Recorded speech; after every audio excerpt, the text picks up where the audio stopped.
Штип се уште ги чека парите кои државата ги распредели по општините откако ТАВ се откажа да гради карго аеродром.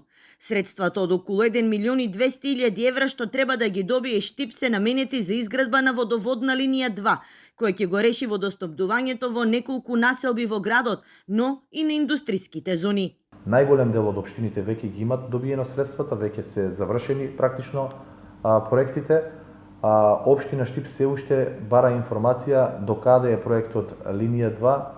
На, еве да кажам, неделна основа комуницираме дали имаме некоја дополнителна информација во врска со овој проект. Се уште немаме фирма која што ќе го започне овој проект. Се надевам дека час побрзо, заради интересот на граѓаните на општина Штип, линија 2 ќе започне.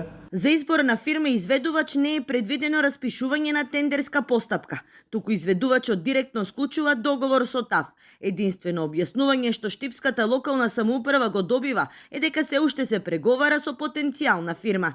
Средствата треба да се искористат до крајот на годината, објаснува Јорданов, посочувајќи дека тие како општина нема да дозволат да пропаднат парите. Ние ќе го следиме процесот будни, нема да дозволиме такво нешто, затоа што ова е нешто кое што нас не следува и покрај тоа што сме оштетени како општина.